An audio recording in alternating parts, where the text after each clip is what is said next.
and welcome here to more TALKFCB, and welcome to what was a thrilling night of Champions League action. There was 2 ties on Tuesday, and both of them were expected to be really good contests. Of course, there was Real Madrid up against Liverpool there, 2 historic European teams in this competition, and then the other tie, it was going to be a really entertaining one, wasn't it? Man City against Borussia Dortmund, Erling Haaland, the big man on the big stage. What could he do in Manchester? We are going to be talking about both of those fixtures. There was goals, there was late drama, and there were controversial decisions too. It is all coming up. So let's get to it now. Come on! Because if we do start here in Madrid with what is here certainly for us Barcelona fans a game that we are focusing on ahead of El Clasico on the weekend, and Real Madrid there lining up with what was a 4-3-3 formation, no Varane and also no Sergio Ramos, but I have to say they dealt pretty well with Liverpool defensively. Their midfield was so good, and in particular there, the likes of Vinicius and Asensio in a game like this when Benzema really needed help.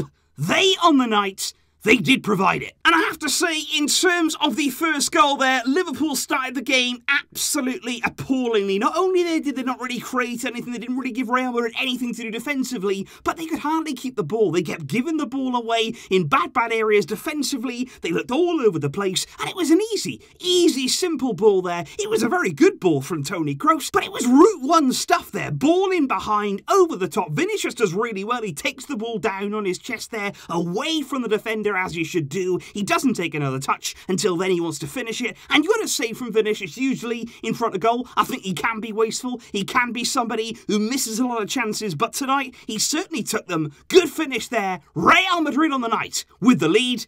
And it wouldn't be long until they added to that. And even before then, the defensive woes for Liverpool very much continued. Kabak, I thought, had a really nervy game right throughout it. He just looked as though somebody there who couldn't handle the pressure. When the stakes were high, when he was really put under pressure there by Asensio, Vinicius, Benzema, he could not deal with them. I think he was very lucky there not to give a penalty. He got all wrapped up with Karim Benzema. That wasn't given by the referee, but it was on 36 minutes. Again, it's a long ball from Toni Kroos. Again, there shouldn't be too much danger for Liverpool, but it's Trent Alexander-Arnold. It's a really poor header from him. That wasn't the first mistake that he had. I think he really struggled tonight up against Vinicius Jr. He could not handle him at all. Defensive mistakes galore. He heads it right into the path of Asensio, who's running onto it, and in very similar style there to Vinicius earlier on, Asensio keeps his cool, lifts it over Alisson, makes sure the ball goes in, and before you know it, Liverpool 2-0 down. And I've got to say, it is probably one of the worst first halves I've seen from Liverpool in a long time. They have had a difficult season. We all know they have injury problems, but it could have easily been 3-0 at the halftime break. Again, another defensive mistake. It was Kabak again, giving the ball away there. Just play it back to your goalkeeper. He doesn't get enough on it. Asensio is onto that. It's a really good opportunity, and like I say, if it wasn't for that miss, it would have been 3-0 at halftime. Liverpool were in all kinds of trouble. But it was strange, because they came out the second half there. Thiago came on. I think he settled them down a little bit. I was surprised that he didn't start in this game. And then, of course, Liverpool did come into the game. They had a few chances. They were putting a bit of pressure on Real Madrid. And then things started to go their way. They did get themselves the very important away goal. It was Jota there who had his shot blocked by Real Madrid. It falls, though, exactly to the man they'd want it to, Mohamed Salah. It's sort of scruffy. It's not the best goal you'll ever see. But it was a really important one for Liverpool there, scoring in Madrid. And I think the really decisive moment in this game came from Ferland Mendy. It wasn't actually one of the attackers, it wasn't some of the brilliant goals that we've seen, but it was this intervention here, because Jota looks to be playing it into Sadio Mane for a tap-in, which on the night would have made it 2-2 between the two teams, but Ferland Mendy there gets across so well. He makes that intervention, he stops Mane from getting to the ball. That was a big moment, and actually from that corner, suddenly then, Liverpool's flaws started to rear their head again, because Courtois is able to roll the ball out. They've overexposed themselves. Benzema break in there, plays it into Asensio, and it's a 2-on-1. That could have easily been again there another goal. This time Trent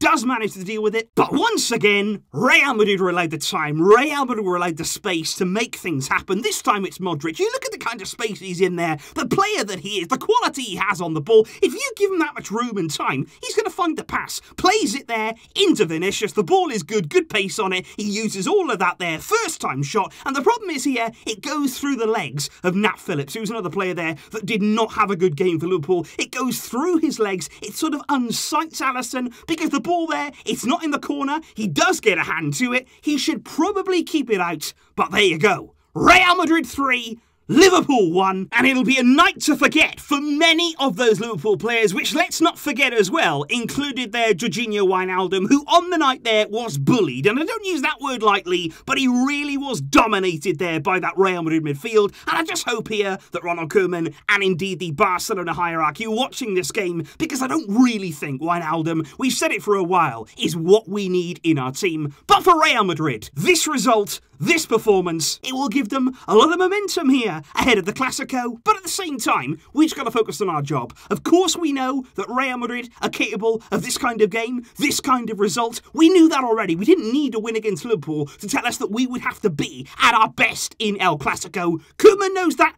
the players know that, we all know we'll need to step it up, and on Saturday, we must be ready. But of course, guys, that was not the only game on the night in the Champions League on Tuesday, because Borussia Dortmund did indeed travel to Manchester City, and I think we were all very, very fascinated on this one to see how Erling Haaland stood up to the challenge against Pep Guardiola's side. And of course, coming into it, Man City with the big favourites, you look at the kind of players that Pep has at his disposal. We all expected them to beat this Dortmund team, who have struggled domestically this season. But I've got to say, Dortmund, I felt on the night, gave a really good account of themselves, and after the game, certainly they are still in this tie, even though after 18 minutes there, it was some really poor play from Emre Can. He gave the ball away in a bad area. He did that several times there in the opening exchanges in this game. And when you do that against City, they will expose you. They move the ball so quickly. They're in behind you in a flash. It goes there to Mahrez. You think maybe City have let the move die, but no. Mahrez keeps it alive. Back to Kevin De Bruyne. He is the man there of the moment. He's there to score the opening goal. And Man City were on their way to what you thought at the time was going to be a pretty casual, pretty easy victory for them on the night. But like I say, it didn't really go like that at all. And I actually think there's certainly in the first half that Dortmund were very hard done by. They had a penalty given against them by the referee. He later overturned that decision. That was one decision there that was really poor from the referee. But the worst was still to come, because just a few minutes there before half-time, it was Jude Bellingham, who I thought was brilliant in this game. A really underrated player. For me, he's robbed of a clear goal, and a really honest goal too, because Ederson, he brings the ball down there outside of his own box. He's far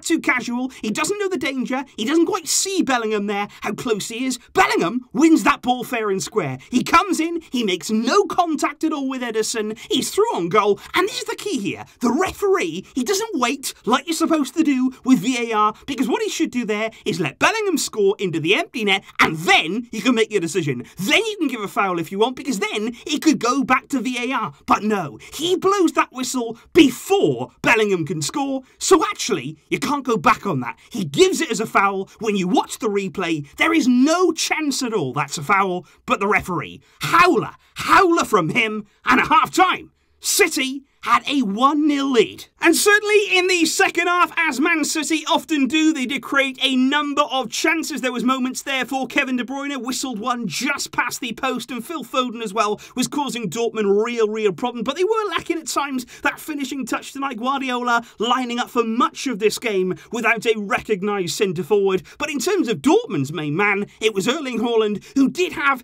a slight opportunity there at the start of the second half. Again, it was that man, Jude Bellingham, really good ball in behind, and this is the one instance really where we released Erling Haaland alongside Ruben Diaz there. He's 1 versus 1, and you've got to say, probably something that nobody has done this season. He just bullies him. He just easily there shoulders Ruben Diaz. He's too quick, he's too powerful for him. Ruben Diaz ends up on the floor. Haaland, one-on-one with Ederson. You're all expecting the net to bulge, but he can't quite lift that finish over him. I think in the end, he's a bit off balance when he hits the final shot, but Haaland there showing what he can do, and indeed, the other side of his game too, because Bellingham involved there in the later stages of the game. Good ball into Haaland, and it's a really good pass from him there, round the corner. He puts brilliant weight on it. Royce there is making the run from deep. He's in behind, one-on-one, and a brilliant finish it was from Marco Royce, and I was really happy with that, to be honest, because I think, like I say, earlier on in the game, Dortmund were robbed of a perfectly legal goal. They did get one here. Haaland the provider, Royce the finisher,